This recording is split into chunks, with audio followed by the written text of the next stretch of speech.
Hi, and welcome. You're listening to the X22 Report. My name is Dave, and this is episode 1429B, and today's date is November 19th, 2017, and the title of the episode is The Cabal Doesn't Care About Law, Agenda Pushed Forward. Now, before I get started, I just want to make an announcement. I uploaded a new interview with Harley Schlanger. It is on the X22 Report Spotlight YouTube channel, so all you need to do is go over to YouTube and type in X22 Report Spotlight. It will bring you right over to the video, and you can play it right on YouTube. Or you can come over to x22report.com or newsentinel.com. Scroll down a little bit, look over to your right-hand side. You'll see the video there. You can play it right on the site. Or you can go to steemit.com. That's steemit.com/@X22Report, and you can play the interview right on Steemit.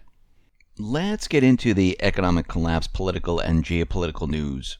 Now, we understand that the intelligence agencies here in the United States, the Cabal, they've been spying on the American people, and we understand all of this from Edward Snowden, who revealed all of this, where they were using different programs to spy on the people. Now, it looks like coming up this December 31st, well, they're going to have to reauthorize this spying apparatus. And what we're seeing right now is there are certain senators, like Senator Mike Lee and Senator Patrick Leahy. They introduced the Liberty Act bill, which will reauthorize the controversial Section 702 of the Foreign Intelligence Surveillance Act. This gives U.S. intelligence agencies permission to spy on and store internet metadata and communications of foreign people living outside the U.S., along with communications of U.S. citizens which get swept up in the data collection. Now, this data can be searched at a later date without a warrant.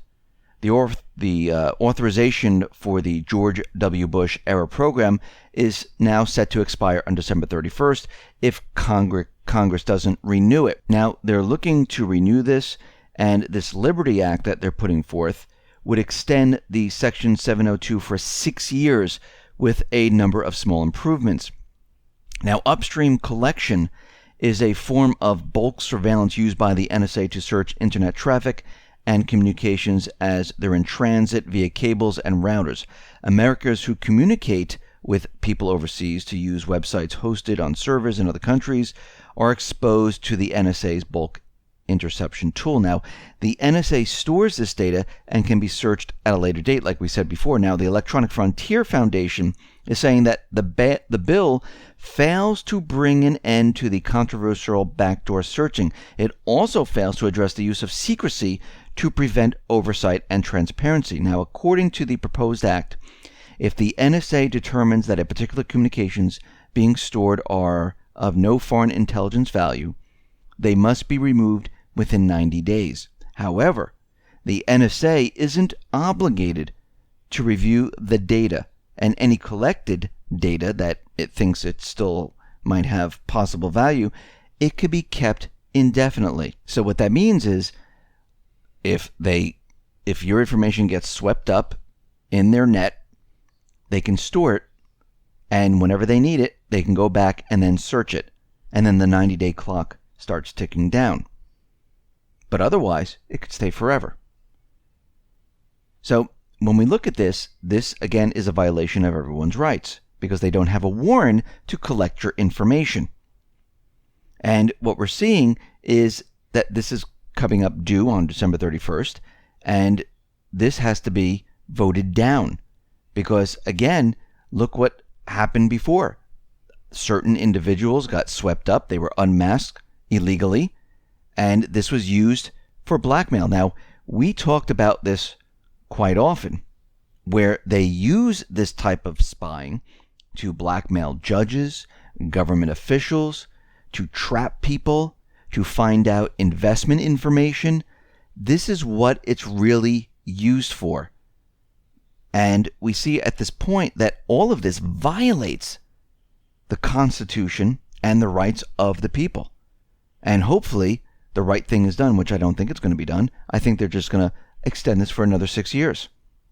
We see out in Zimbabwe, there's being reports that Mugabe has agreed to step down.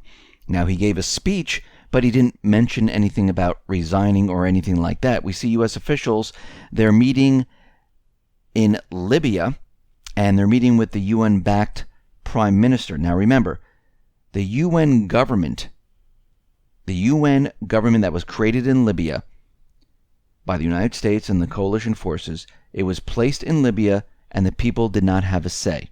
They didn't elect this government.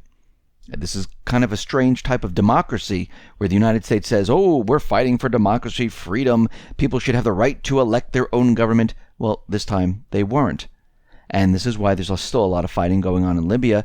This is why we see General Haftar, where he is trying to get control of the country. He's working with Russia.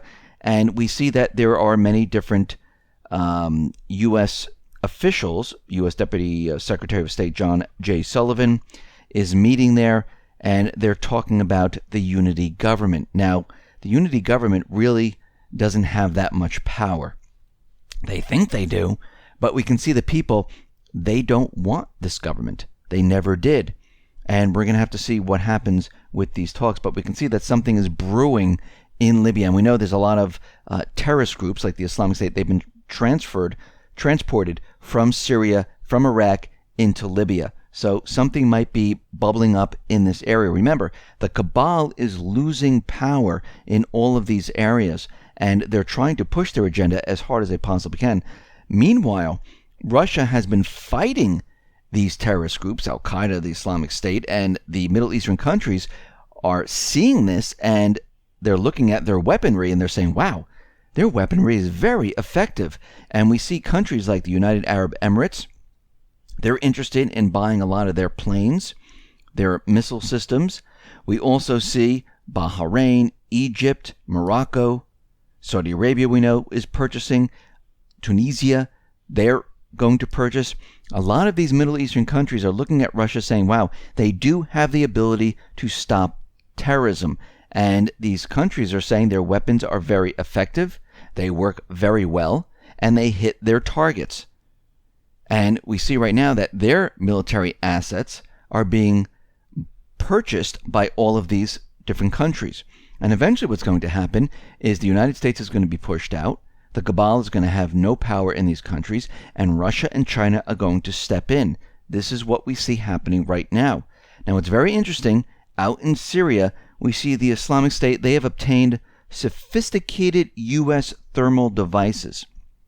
Now, they're out there saying that they have them, and these devices, they cost around $5,000. They're thermal cameras, and they put out this propaganda video where they show the Islamic State snipers using this FLIR BHM thermal camera, and the shooter is operating a US M4 with an unknown scope, and they're trying to make it seem like that, yes, we have the ability now to hit different targets using this thermal device. Now again, where did they get this thermal device? If you notice, it's amazing that the Islamic State has the ability to get all this equipment from the United States.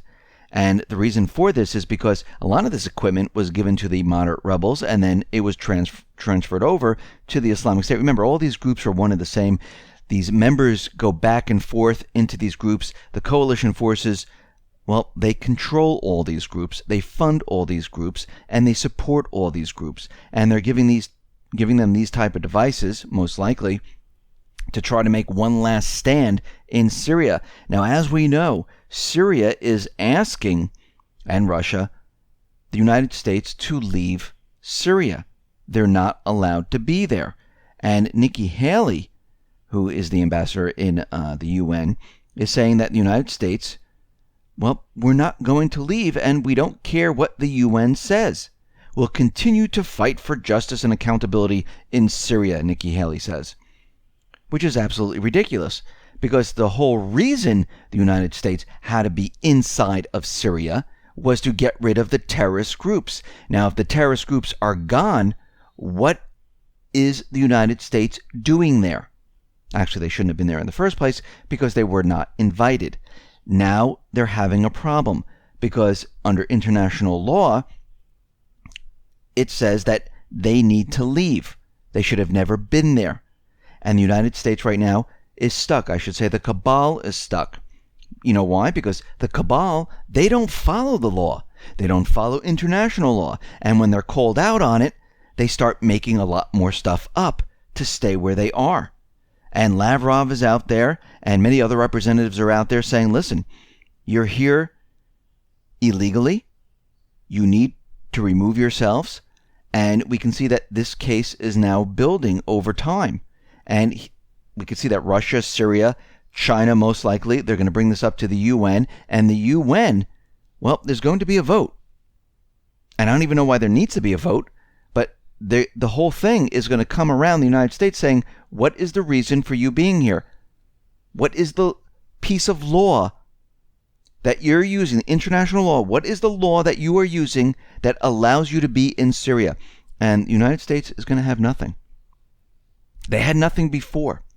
The cabal is finished unless they have some type of an event. Unless they do something to give the world a reason why they need to stay. Or unless war breaks out and it's all throughout the Middle East. Or in North Korea, and it spreads to Russia, China, to the Middle East, and everywhere else. And it looks like this is what they've been trying to do, but they are not successful whatsoever. They haven't been successful. They're not successful, but they're going to continually try. And we can see right now, there's always been a division between the cabal and the everyday person in other countries where they have their own set of rules. They try to convince everyone that their laws and rules are correct, which really don't even exist. And everyone else needs to follow a different set of rules and laws. And now it's coming out because they've lost power. They have lost the ability to maintain their narrative in these different regions.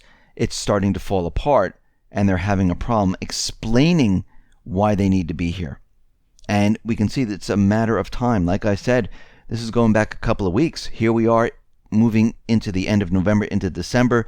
The call for the cabal to leave this area is getting louder and louder. We're going to see other countries like Iraq. We're going to see like Libya, the rest of the countries, and they're going to ask the United States to leave their countries, and they're going to start trading outside of the dollar. And we've been talking about this for quite a while, and the time has come.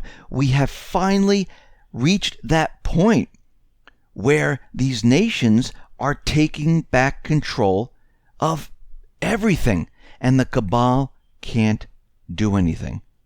Well, the only thing they have left is the event. The economy's breaking down. They want to remove the deposit insurance. They're getting prepared. They know what's coming. They know that what we're experiencing right now is completely unsustainable. The illusion is about to disappear, and you need to be ready. You need to be prepared for what is coming. And what I mean by that, you need to have food. You need to have supplies. Why do you need food?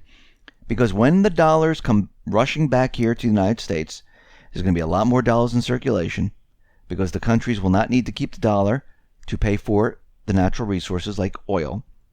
They'll use the yuan. They'll use the ruble. That means there's going to be a lot more dollars in circulation, which means the cost of products is going to go up because you're going to need a lot more dollars to buy them. You might as well have the food and the supplies ready to go so you're not stuck in that type of scenario. You need to have water just in case they have some type of an event where they hit the infrastructure. You need to have batteries for lighting. Let's say they hit the power grid and it affects the water systems. It affects the power. It's not going to be the whole country. It's going to be small little areas. Well, you need to have fresh water. You need to have batteries to power your lanterns, your flashlights. As the currency is being devalued, you're going to need food to survive because a lot of people are going to run to the markets. As credit breaks down as we go through this, shipments to the markets are going to stop. Boom. They're going to come to a screeching halt. And you need a weapon because people are going to be taken by surprise. They're not going to understand what's happening. You're going to need some cash on hand because you will use this as inflation hits, and eventually it'll be worth nothing. You'll need gold and silver to maintain your wealth. I still believe you'll need cryptocurrencies because if we actually go onto that system, you're already set up for the new currency system. If we move to a gold and silver system, you already have gold and silver. You're protected in all different ways. This is why you need to be ready because we can see all the signs. Yes, it doesn't happen, with a snap of a finger. They've been preparing for this. They've been keeping the illusion alive for quite a while. To blow up a balloon, it takes a very long time. To pop it, it takes a pin and 2 seconds. And that's what's going to happen here, because we saw what happened back in 2008 in October. Boom. It came down in a split second. Took a long while building up all those bubbles. Same thing here. Took a long time building up these bubbles, but eventually they're going to pop. And we can see that these central bankers, the governments, they're all getting ready. So get ready, get prepared.